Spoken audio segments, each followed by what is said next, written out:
Howdy folks, we're downtown Reno looking at the Virginia Street Bridge. It's called that because it's Virginia Street and it goes over the river. Creative name. Anyways, back in the 1800s this was called the Iron Bridge. It was an iron bridge, another creative name. And there was a farmhand, this would be about 1890, a farmhand named Luis Ortiz, and he would come to town on payday. There was a bar near what is the Wild River in the distance.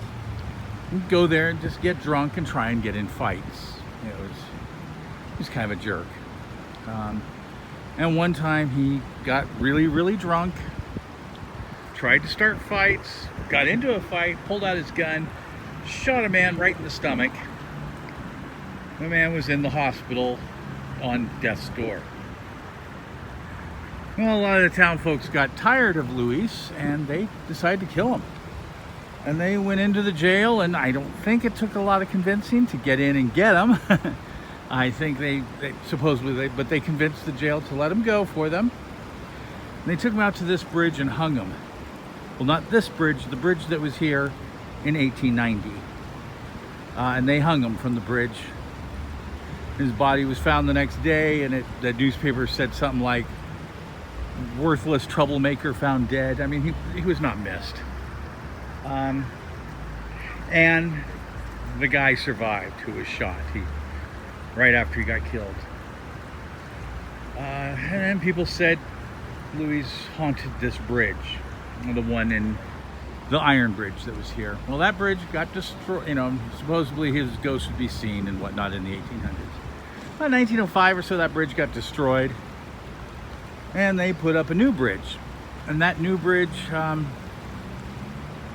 somewhere just after it was built, some woman came out calling for Luis, seeing if he was still haunting it, and a spider bit her on the neck. So they felt that was proof that the bridge was still haunted. So they believe the bridge was haunted forever. This is a haunted bridge. Now, just a little side note, they built a new bridge in the 1960s. A movie called The Misfits came out, and somewhere in the 30s Reno made quickie divorces legal. You just had to live here for a few days, you just boop, go get a divorce. And it was actually dubbed Sin City long before Vegas was Sin City, because you could get divorced, you could gamble, there's prostitution was legalized here. It was more of a Sin City than the farmland that was Vegas. It was a waste. There was no casinos, no nothing in Vegas in the 30s, 40s. Anyways, in the movie, Marilyn Monroe comes to Reno to get her quickie divorce, and she walks from the courthouse, which is down the street a little bit, can't see it, comes to the bridge and throws her wedding ring off the bridge. It then became a legend that's what women would do, is after they got their divorce, they would throw their wedding ring into the river, and people never found wedding rings in the river, but it was always called the Wedding Ring Bridge. And in about 2005, they tore that bridge down.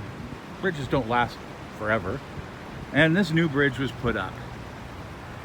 So this new bridge, they came out, some ghost tours were here, and a lady asked if the new bridge was haunted and if Luis Ortiz was still here, and a spider bit her on the ankle. So, or actually that was done just before this new bridge. On the old bridge, again, it bit her on the ankle. This bridge was put back, and since then no one's been bitten by a spider. No sightings of Luis. I think they just solved the spider problem, but yeah, that's the haunting of Virginia Street Bridge. Thank you, folks.